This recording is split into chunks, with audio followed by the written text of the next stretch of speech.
everybody, hope your day's going well. This is August Best in Beauty, my favorite products over the past month, and I gotta tell you, it's almost laughable the amount of lip products that I've been loving lately. I mean, it's just been the thing I've been having the most fun with. I've been experimenting with tons of different eye palettes, you know, and that's been fun too. And we'll probably be inundated with palette reviews from me in the near future. There's just been so many things that I've been testing out. Also, I don't know how many of you are keeping up with the pregnancy-related vlogs over on Beauty Vlogcast. That's my vlog channel. But I am currently 37 weeks. My due date is September 17th, so I don't know how much longer I have to go in this pregnant state. But the bump is really out there right now, so thank you so much for keeping me in your thoughts and just giving me all the wonderful positive vibes. I appreciate it. And in addition to kind of just the vlog type progress reports, I've also done a couple nursery updates on that channel as well. But for now, the favorites, the beauty favorites. First thing I want to talk about, I know this got mentioned in the colorless makeup must-have. Even since that time, I feel like I've been using it even more consistently, and it's my e.l.f. Lip Exfoliator.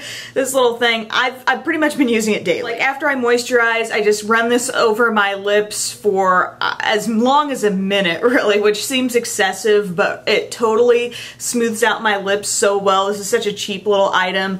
It comes actually formed like a lipstick. Mine has definitely rounded off since then, but I love that thing. And if you haven't tried that before, the gritty texture is from like sugar that's in there, and it also has kind of a sweet taste, go figure, so I really like it. And another cool little find that I randomly stumbled across a couple months ago at Bath & Body Works, it's the Liplicious Plump Glass. Here's what the packaging looks like. It says visibly plumping lip gloss.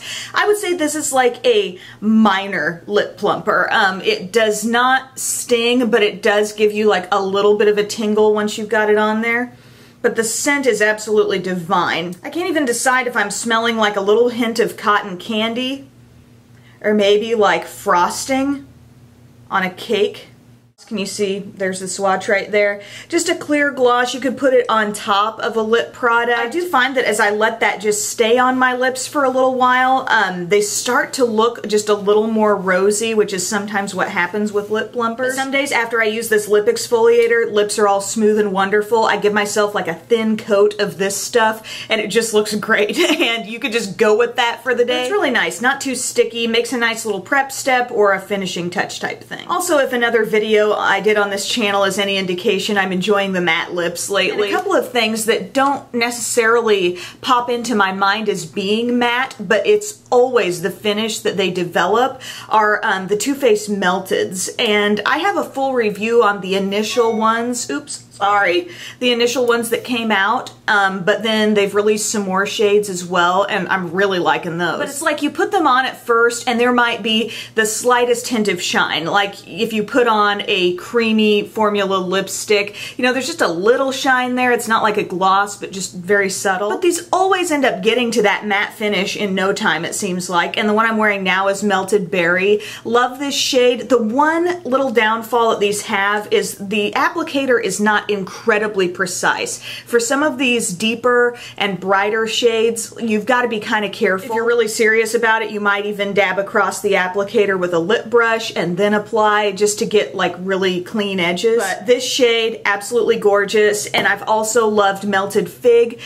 This is wonderful for those of you who like the Radiant Orchid type thing. It's not too purple though. I think it's very wearable. I wore this to my baby shower, absolutely loved the look, and these last a really long time too. Another total matte lipstick love that has been somewhat rediscovered in my collection are the Rimmel Kate Moss matte lipsticks, the ones in these red tubes. The three that I have are 102, 103, and 109. 102, the lightest pink. 103 is not far off from that. They look really close. It's just maybe a little bit deeper. And then 109 is this really fun, like corally orange shade. I am totally up for any other shade recommendations you have for me from this line. I think the texture is unmatched. They are seriously so smooth, so non-drying, yet so richly colorful. I think they're just awesome. I can't wait to get some more of these. How about cheeks? You guys know I love digging into my collection, rediscovering something, you know, what's old is new again. I love that kind of thing.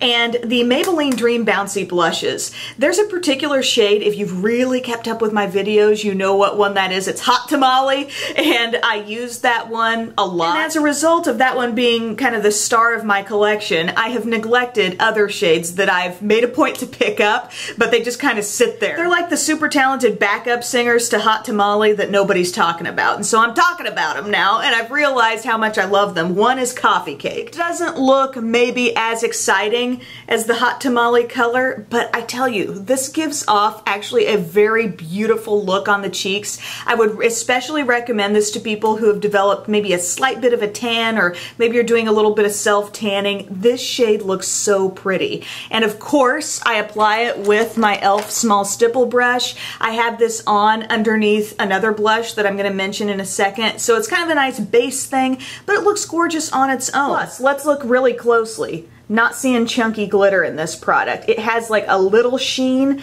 but it's very wearable, comes across with a really pretty finish on the skin. And while I'm at it, another shade from this line that you might kind of glaze over in the store and you're like, oh, maybe that's too dark for me. It's called Plum Wine.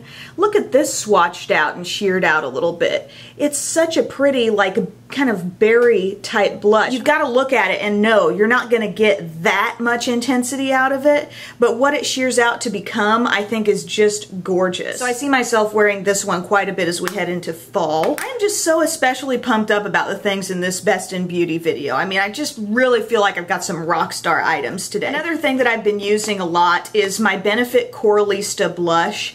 And I'm gonna propose an idea to you, and you can tell me if you think I'm crazy or not, but I think this blush makes my pores look smaller. Has anyone else noticed that with this product? It does have glow to it.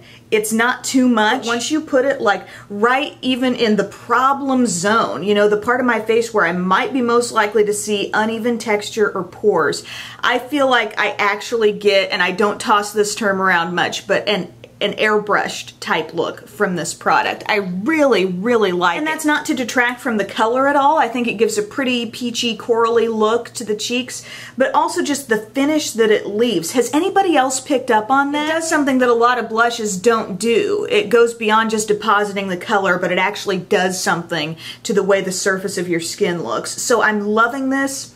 That smell. I haven't used it for a while, and then you pick it up and smell it, and it's like, yeah, why can't all blushes smell that good? I've also got a couple drugstore products here that I'd like to mention that have gone above and beyond in comparison to some higher end items. I've been trying a lot of those like liquidy brightener type things lately, the things that you might put on top of your cheekbones or your brow bones or wherever on your face to get kind of a highlighted glowy look. And I gotta say, I've been let down by some more expensive versions of this kind of product, but the one that really works well for me and I keep coming back to is the Maybelline Instant Age Rewind in Fair. My product here, it's down to the bottom. It's almost gone. I think this product has the perfect amount of opacity on the skin. It's not too thick, but it also doesn't get completely sheared out either. It really is an awesome brightening tool, and I just kind of sponge it on and then blend it out a little bit with a brush. I like it especially on days when I'm using my really full coverage foundation, the Estee Lauder Double Wear Maximum Coverage, and then it's like this is the only thing I feel compelled to really pull in and just do a little brightening, create a little, oops, there goes the cap, create a little contrast here and there on the face, and it's like, okay, I'm done. Where's my bronzer? Where's my blush? I'm moving on. Yeah, solid product. I know it comes in some different shades, but this fair color for my skin tone, it provides just the right amount of like lightness on the face in comparison to my foundation color. Another little drugstore rock star is my CoverGirl Clump Crusher Water Resistant Mascara. I'm mentioning this because I had actually kind of stepped away from this product for a while. I ran out, and the next waterproof mascara that I had come in a Bare Minerals kit, and it was the, is it Flawless Definition? Yes, it was the Flawless Definition waterproof mascara. So I'm like, okay, this looks like an easy enough to maneuver brush, you know, it's nicely tapered toward the tip, and I thought I'll use that for my lower lashes. That's where I like to use waterproof or water resistant mascaras because that's my problem zone. Down here on the lower lash line is where I'll have more of a tendency of transfer. So for at least a couple months I was using that mascara in that way and it was doing a decent job, but actually depositing more product on the lower lashes than I was wanting. You know, it's a very minor makeup detail on the face, but I was having to pull in my little lash comb more often to kind of separate that out and make it all look the way I wanted it to. This CoverGirl Plump Crusher is actually, I think, the best thing to have on my lower lashes because I can build it up if I want to, but if I just want a quick coat, it just defines all the lashes that are there, lengthens them out a little bit, thickens them up just a little bit, does not clump them together in chunks, and does not make it look like too much. Not to mention the fact that it does not smear off or flake off at all. I also love Maybelline Lash Discovery. That gives me almost the identical look to this, but I think this might be just even more long wearing, and in these summer months where it's hot, humid, I really want to go for the most long wearing thing. Finally, little hair product shout out to the Remington T-Studio Pearl Styling Wand.